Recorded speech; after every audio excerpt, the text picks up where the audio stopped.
But that also means we have to move accordingly and calculate our decisions, and so that we don't invoke attacks like this online from people who are already thirsty to attack Muslims and look at every single drop or every single reason to do so. Now look, if you're hell-bent about Muslims praying in Times Square more so than the war in Iran, then you're an absolute, there's nothing to be said anything further. Like, that's not even, you know, a question. Of course, we understand there's legitimacy, or there's a hierarchy in terms of how important things are. Jeffrey Epstein and his files, the war in Iran, Benjamin Netanyahu being in Mar-a-Lago like 7 times since the beginning of Trump's presidency. No, well said. And I think that people really get upset with the way you frame it, and so that they get mad. Oh, Myron's taking the side of the white man, and Myron's saying, well, Muslims can't be here and Muslims don't have a place here. And I think a lot of that is lost in translation, and maybe that can be particularly because of how bombastic you are in your delivery, or how you let people know things straight without softening the blow, but it is true.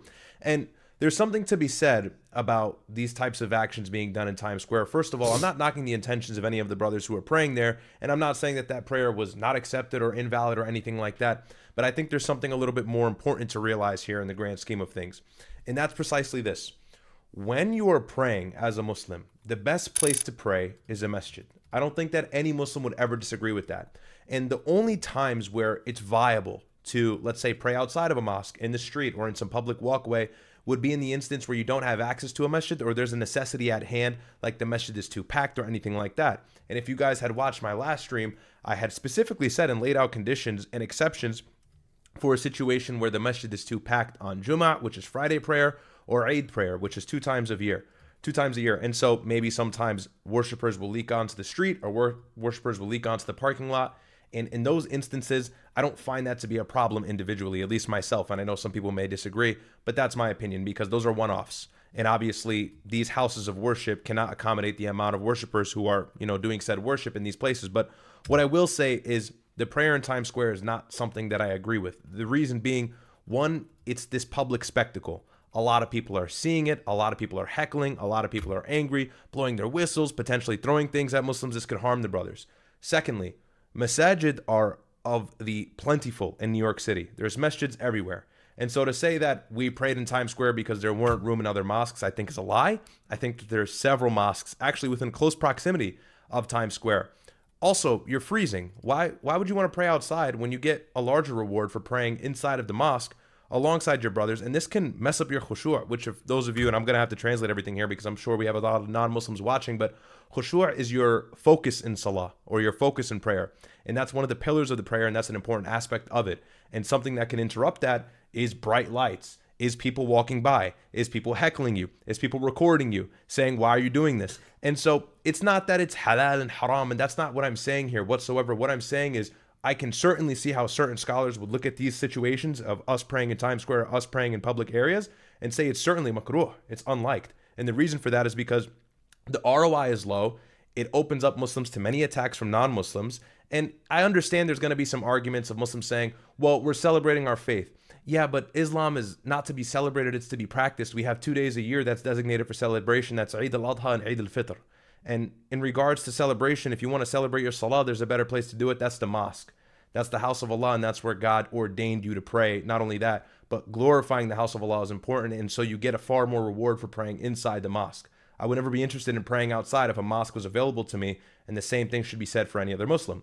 Now, I want to highlight some stipulations or some nuance and some intricacies here.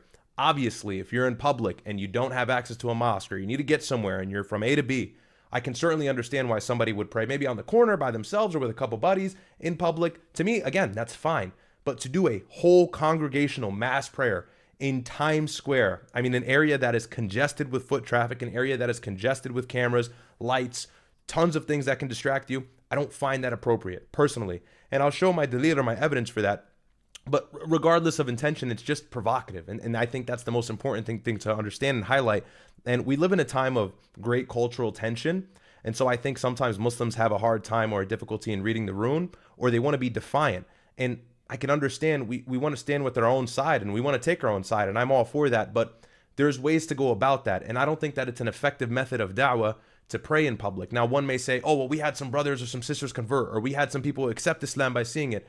Yeah, but that's also the wrong framework to operate from, because in the Quran, Allah says, Allah yahdi man yasha, Allah guides whom He wills. And so if somebody is going to be rightly guided to Islam, then it's going to happen regardless of you praying in public or not. Allah says in the Quran, Wallahu a'lamu bima muhtadeen. Allah knows who is fit for guidance. Allah knows who can be fit to accept Islam. Some people will see these public prayers and get angry and never accept Islam. And some people may never even see a Muslim in their life, but somehow stumble across a Quran and end up accepting Islam. The greater point is to be made here is that I don't think that this is an effective form of da'wah. You set up a table and you set up a sign and you say, ask me questions about Islam.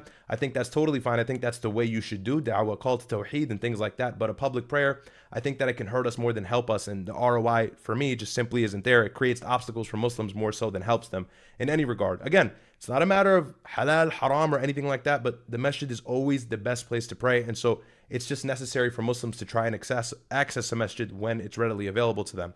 Now, in regards to praying in the street and everything like that, I do have some hadith here that I want to go over, and people just think that I may be speaking on my whims and desires, but this is actually something that's legitimate. And so we can pull this up on screen here, and let me know if your stream can see this, Myron. Yep, we can see it.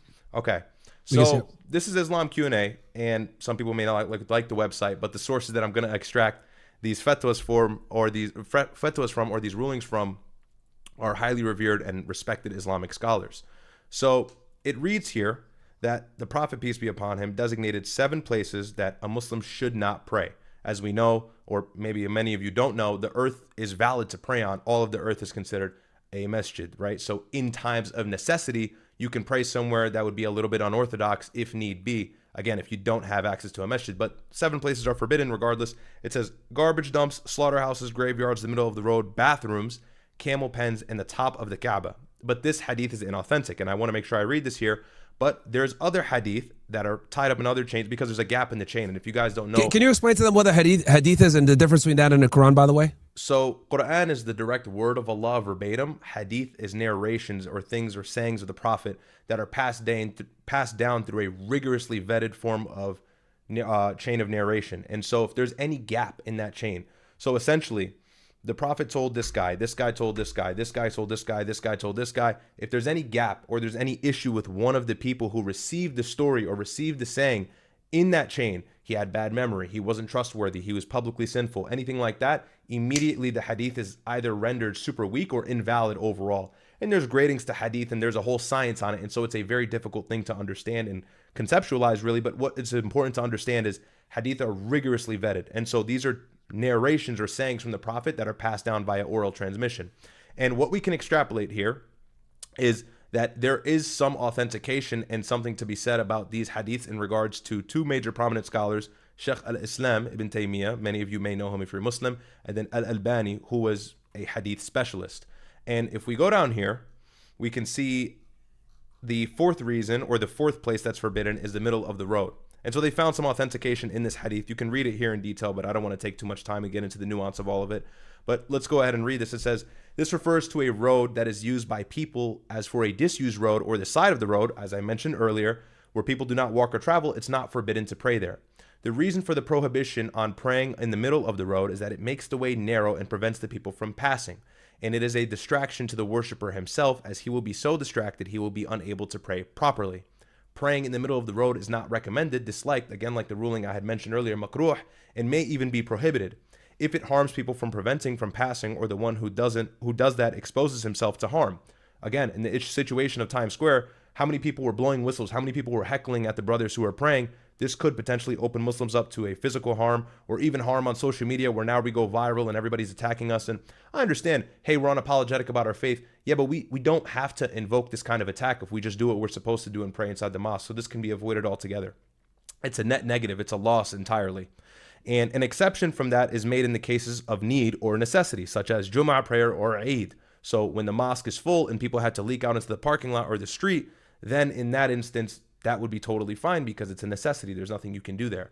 Now, I have a video. This is a prominent, and I listen to this guy a lot. His name is Uthman al-Khamis. He is a Kuwaiti scholar. May Allah bless him. And I listen to a lot of his videos and his fatwa and everything like that. And his teacher, if I'm not mistaken, was Sheikh Ibn Uthaymeen, who is a very, very well-respected scholar in the Islamic world and legendary, probably one of the best scholars when it came to fiqh, hadith, Quran, everything. He was a specialist across the whole board and well-respected and revered in Saudi Arabia and the entire Middle East and the whole world for that matter. And so That was this guy's teacher, if I'm not mistaken. It was either Ibn Baz or Ibn Uthaymeen. I think Ibn Uthaymeen, because of the recency. But we'll go in here and we'll take a listen to what he has to say. Now, I apologize, I couldn't find a video in English, but this is in Arabic. I'll play it through really quickly and then I'll just translate it for you guys after. But the essence of what he's saying is there. بقى شيء قارعة الطريق لأن فيها إيذاء للناس. يعني تصور ممر الناس قاعد تمشي فيه زين مثل الممشى مثلا، واحد يسكر الممشى ويقولون يصلون جماعة مثلا، يصلون بالممشى مثلا، أو طريق الناس أو كذا يأتي يصلون في هذا المكان، فهذا فيه إيش؟ إيذاء للناس، إيذاء للناس، والأصل عدم إيذاء الناس. وكان النبي صلى الله عليه وسلم يقول اتقوا اللاعنين، قالوا وما اللاعنان؟ قال الذي يتخلى في طريق الناس وظلتهم، لأن في إيذاء. طيب الناس راح تدعي عليه، راح تسبه، راح كذا، ليش؟ So again, many people may not be able to understand that, but what he's essentially saying there is, and this reads, لا تجوز الصلاة في قرية الطريق لأنه في إيذاء الناس, which means that it's not okay to pray in the street if it can cause a hardship or a difficulty for people. And I would like to think that Times Square applies to this instance, because as we know, Times Square is an area that is rampant with foot traffic. People are there taking photos. People are there sightseeing, walking around. And so it's not that we're making everybody's life impossible. And I'm not trying to be an apologist for people who are in Times Square and crying and everything like that. But I think that this situation applies to that because a mosque is well within accessibility for many of the worshipers, or if not all the worshipers here and all the brothers that are praying and the sisters, I think, behind them. And so for that, I just don't find it to be necessary. Remember, whether the United States is a Christian country or it's a Muslim country, or it doesn't even matter what your opinion is. That's irrelevant to what I'm saying here. Praying in public when a mosque is accessible, especially when it warrants attack and it opens Muslims up to potential physical harm or harm online, is unnecessary. It also opens up the door to something called Ryad, which is the concept of showing off in Islam. And I'm not saying anybody here is, but it opens the door. And in Islam, you always want to take 2 steps before a sin can come in and try to eradicate it. So this is something that can also be introduced as something called showing off or Ryad, which would render the salah or your deed invalid and actually make you sinful. And I think instances like this can introduce that reality, or Ryad entering your heart, whether you desire it or not. You know, you're praying, there's cameras, everybody's watching you, the Quran recitation is very nice.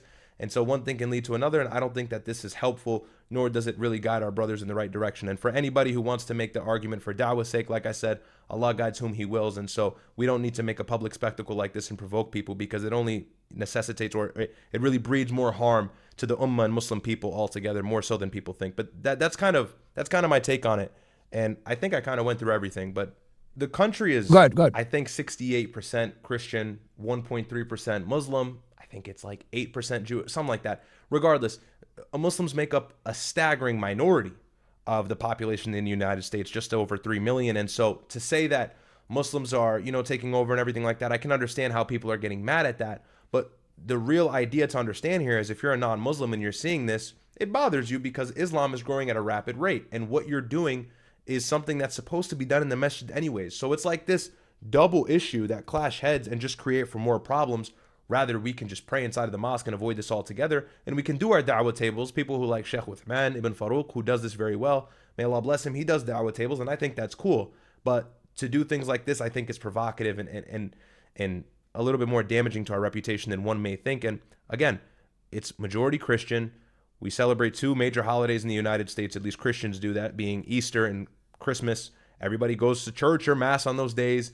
Even if somebody is not a hard line, Catholic Christian or Orthodox Christian or even Protestant Christian, many people culturally identify with the religion. And so I would say that this is a majority Christian country. It's not a Christian theocracy, but people try to do this whole like spin-off where they say, well, the country was founded by Protestants or Freemasons. And yeah, although there is some truth to that, that doesn't change the fact that Christians make up a majority of the country, and there is some sort of Christianity trickled into the historical aspect of not only finding the country, but the forefathers who built the country. There's a bunch of Christianity in there. There's very little Islam. There's very little Judaism. Even with Islam, I know people are going to say, well, Thomas Jefferson had a Quran. Again, I'm not saying these guys were hardline Christians that created a theocracy, but the cultural makeup and denomination of the United States is overwhelmingly Christian. And so this is another reason as to why this is kind of a bad idea and is a little bit more provocative than maybe some of the brothers intended. Go ahead. From a broad perspective globally, somebody will look at the United States and consider it a Christian country. that just has to do with the religious makeup. I believe it's about 68% Christian, and that's just the people who actually say, I'm a Christian. How many people live in the United States that don't claim a religion but still will say, I celebrate Christmas, I celebrate Easter, I guess I believe in Jesus? There's millions of people like that. Probably a majority of the people watching the stream would even say things like that. And so I think it's a little bit disingenuous to say that the United States isn't this like Christian country. That doesn't mean we can't have our mosques. That doesn't mean we can't do our da'wah. That doesn't mean we can't try and bring people to what I think is the truth, which is Islam. But that also means we have to move accordingly and calculate our decisions in so that we don't invoke attacks like this online from people who are already thirsty to attack Muslims and look at every single drop or every single reason to do so. Now, look, if you're hell-bent about Muslims praying in Times Square more so than the war in Iran, then you're an absolute retard. There's nothing to be said anything further. Like, that's not even, a question. Of course, we understand there's legitimacy or there's a hierarchy in terms of how important things are. Jeffrey Epstein and his files, the war in Iran, Benjamin Netanyahu being in Mar-a-Lago like 7 times since the beginning of Trump's presidency. These are all, I would say, larger issues. But just because 2 things exist at the same time doesn't mean that one cancels the other out. This is still an issue for people who aren't Muslim and they feel like their space is being troped on or invaded on. And it's important for us to make sure that we can create a healthy environment that feels like we all coexist well. And I think that will liken people to Islam or even turn their gears in a better way so that they may be questioning the religion or may be curious as to ask us about questions and want to learn about the religion from a genuine perspective. But I think that this can sometimes shut people down in a negative way.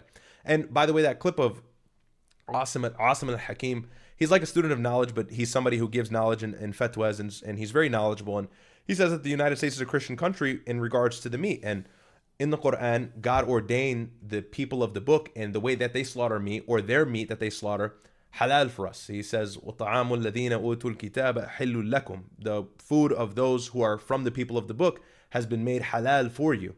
And so that's why a lot of scholars like Sheikh Saleh Al-Fawzan, Sheikh Ibn Uthaymeen, Sheikh Ibn Baz, and many other big names always go and say the food in the United States for the most part should be okay because it's a large makeup majority of Christians, a few Jews, and then the rest are just anomalies or Muslims. And the Prophet, peace be upon him, himself even ate the meat of the Jewish people who would gift him food, and he wouldn't ask them how they killed it. And so that's another reason as to why we can extrapolate that meat in the United States. And this goes into a whole different rabbit hole. I don't want to go too far here, but there's different opinions on what's halal and what's not halal. But this gives us some evidence as to why we call the United States a Christian country, especially in the Middle East. When it comes to these fatwas, it's because of the whole idea of Christians and Jews and whether their meat is permissible. And it just so happens that every single time a scholar is asked about America, they say America is Dawlatun Nasara. It's a Christian country. It's not a theocracy. And I understand Islamic countries are theocracies, right? Emirat, the 50 Muslim countries, many of them are theocracies. I get that. And so they're religiously governed and they're running with Sharia law. The United States is different. That does not cancel out the point that the majority of people in the United States are Christian, and culturally this country is Christian. And so doing things like this are hurtful for optics. That's my point. Yeah. So this is Ahlus Sunnah Fort Wayne Masjid. And by the way, I don't want anybody to think I'm some strict like hardline Salafi. And I'm not saying there's a negative connotation with that, but I'm not. I would just call myself somebody who's Muslim, and I try to stay as close and parallel and adhere to the Quran and Sunnah, and that's how I gather my opinions. But I'm not this like crazy extremist Salafi person or anything like that. So please don't believe that I have that framework just because I'm reading this mosque, which I assume is a Salafi's mosque statement in regards to Times Square. But they read here, "Dear beloved Muslims," or it reads, "Dear beloved Muslims, when people who follow those who have never truly studied their religion with scholars or their students, the result is individuals who misguide rather than guide the masses. To the average observer, such actions may seem good, but they see people praying publicly and assume this is a form of da'wah. But we must look deeper. Firstly, like I said earlier, it's obligatory for Muslim men to establish prayers in the mosque. Choosing instead to pray in the streets while neglecting the house of Allah is a serious matter. Again, like I said, it's highly unnecessary. It just doesn't make any sense." He also introduces khushu', right? Khushu', true humility and focus, being locked in